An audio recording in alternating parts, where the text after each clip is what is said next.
गुप्ता और आप देख रहे हैं एनएनडी न्यूज चैनल। जीवन पर्यंत अहिंसा परमो धर्मा का संपूर्ण समाज को सबक सिखाने वाले हिंदुस्तान के जाने माने प्रख्यात संत देव आत्मा आचार्य श्री विद्यासागर जी महाराज के चरणों में एनएनडी न्यूज चैनल परिवार श्रद्धा सुमन अर्पित करता है। आचार्य श्री विद्यासागर जी महाराज के देवलोक गमन पर व्यापार संघ द्वारा स्थानीय गांधी चबूतरे पर विधायक अनिल जैन की उपस्थिति में श्रद्धांजलि सभा का आयोजन किया गया, जिसमें नगर के व्यापारी एवं गणमान्य नागरिक उपस्थित रहे। संचालन कर रहे धीरेन्द्र गुप्ता ने आचार्य श्री के जीवन के बारे में विस्तार से बताया। इस दौरान विधायक अनिल जैन ने आचार्य श्री के साथ बिताए गए पलों को याद कर उनके बारे में विस्तार से प्रकाश डाला। श्रद्धांजलि सभा में डॉक्टर नंदकिशोर नापित एवं प्रोफेसर एस.सी. जैन ने श्रद्धा सुमन अर्पित किए। इस अवसर पर विधायक अनिल जैन, जनपद पंचायत अध्यक्षा श्रीमती निरंजना जैन, डॉक्टर नंदकिशोर नापित, व्यापार मंडल के अध्यक्ष राकेश गुप्ता, महामंत्री धीरेन्द्र गुप्ता, वरिष्ठ व्यवसायी राजेंद्र कुमार गुप्ता, संतोष मोदी, अजय खर्द, डॉक्टर R.C. मलारिया, हेमंत जैन, अरविंद जैन, संतोष सेठ, रवि गुप्ता, सुभाष जैन, विनोद जैन, अनंत जैन, संगम जैन, लल्लू जैन सहित अनेक व्यापारी, नगर के गणमान्य नागरिक एवं महिलाएं उपस्थित रहीं। सभा का संचालन धीरेन्द्र कुमार गुप्ता ने किया। देखिए एनएनडी चैनल पर ऋषिकेश खेवरिया के साथ पूरी रिपोर्ट। प्रख्यात दिगंबर जैन आचार्य, मानव जाति के प्रकाश पुंज, एक प्रखर तपस्वी, चिंतक और लेखक आचार्य श्री विद्यासागर जी महाराज अपनी विद्वता और तप के लिए समूचे विश्व में जाने जाते हैं। हिंदी, अंग्रेजी, कन्नड़ जैसी कई भाषाओं के साथ लगभग 8 भाषाओं में इन्होंने अपने उपदेश संपूर्ण विश्व में दिए हैं। 1968 में मात्र 22 वर्ष की आयु में दिगंबर साधु और 1972 में मात्र 26 वर्ष की आयु में आचार्य की उपाधि प्राप्त करने वाले श्री विद्यासागर जी महाराज को अभी हाल ही में ही गिनीज वर्ल्ड रिकॉर्ड की ओर से ब्रह्मांड के देवता, द गॉड ऑफ यूनिवर्स की उपाधि से सम्मानित किया गया। जीवन भर अपनी सादगी, सरलता, सहजता से संपूर्ण विश्व को उपदेश देने वाले आचार्य श्री विद्यासागर जी महाराज छत्तीसगढ़ के डोंगरगढ़ में स्थित चंद्रगिरी तीर्थ स्थान पर 18 फरवरी 2024 को रात्रि में शरीर का त्याग करके समाधि लीन हो गए।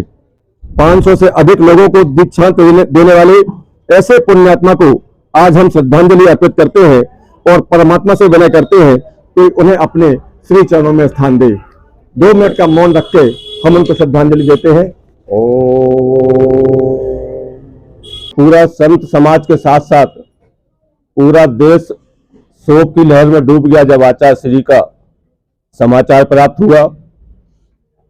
आप सबने सुना भी होगा और देखा भी होगा तो देश के यशस्वी प्रधानमंत्री आदरणीय नरेंद्र मोदी जी ने जब उनको यह समाचार प्राप्त हुआ तो मैंने अपने जीवन में पहली बार देश के प्रधानमंत्री जी को ऐसा भावुकता, ऐसे भावुक हुए वो कि अपने श्रद्धांजलि और अपने उद्बोधन में 1 मिनट को तो वो बिल्कुल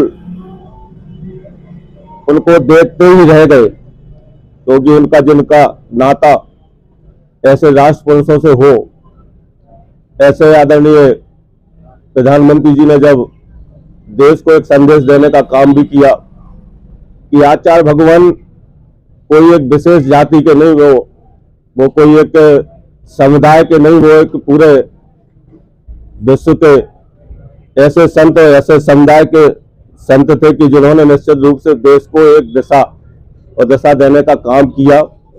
सच में ऐसे संत बिल्कुल नहीं संत होते जिन्हें हम लोग भगवान का रूप भी मानते हैं और रूप मानते नहीं, वो तो भगवान ही थे।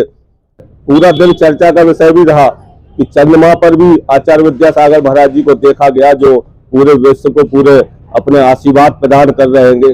तो भगवान वो निश्चित रूप से मैं तो यही कहता हूँ कि वो स्वर्ग लोक में अपना स्थान उनको प्राप्त हो गया होगा और स्वर्ग लोक से ही वो सबको आशीर्वाद प्रदान करें, ऐसी मेरी भावना भी है। और मैं तो कुछ अपने व्यक्तिगत विषय को भी बताना चाहता हूँ कि जीवन में सदैव संतों के आशीर्वाद से ही कुछ करने की क्षमता होती है। मेरे जीवन में भी एक ऐसा ही क्षण आया था। उन्होंने पूरे देश भर में कई गुरुकुल, कई बेटियों के लिए अच्छे गुरुकुल खुलवाए।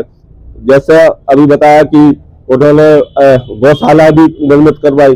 एक ऐसा विषय जब पीकवर्ड का एक विषय गुरुकुल का जब आया तो उस समय आचार्य भगवान के पास मुझे जाने का अवसर मिला। जिस संत को देखने मात्र से ही लोगों के कल्याण होते रहे होंगे, उस संत के पास मुझे 45 मिनट बैठने का अवसर मिला। और ऐसा अवसर नहीं, हमने अपने जीवन में ऐसा समय ना तो कभी कल्पना की थी, ना ऐसा कोई भाव लेके गए थे। लेकिन कोविड कोरोना जैसे कार्यकाल में जब घेराबंदी हो, लोग देखने को भी एक उसको भाव मानते थे कोरोना का कि कहीं छुआछूत जैसी बीमारी। उस समय हमने अपने संत को ऐसा सरलता के भाव से देखा कि जब मैं उनके पास बैठा और एक दीदी जो मुझे लेके गई थी, मैं परिवार के साथ ही गया था, उस समय 45 मिनट तक संत के पास मुझे ऐसा बात करने का अवसर मिला। और अवसर भी ऐसा नहीं, जब मेरी जो साथ जो दीदी थी उन्होंने कहा कि विधायक जी को ऐसा आशीर्वाद प्रदान करो कि वो अपने कर्तव्य का कल्याण कर सके।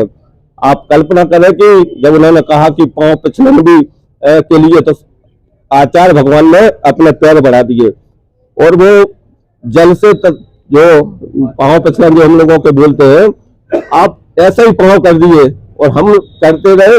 उन्होंने मना भी नहीं किया। जब कोरोना में लोग छुआछूत मानते थे, तब ऐसे समय में अपने पांव को मेरे साथ में सामने कर दिए और मैं परिवार सहित पांव पिछलन करता रहा और वो मुस्कुराते रहे, बात करते रहे। और हम जिस मकसद के साथ गए थे उसको अपनी पूरी बात रखने का अवसर मिला और उन्होंने पूरे भाव से सुना। और उन्होंने मुझसे कहा कि जिस लक्ष्य को लेके आगे बढ़े उसमें मेरा हमेशा आशीर्वाद है।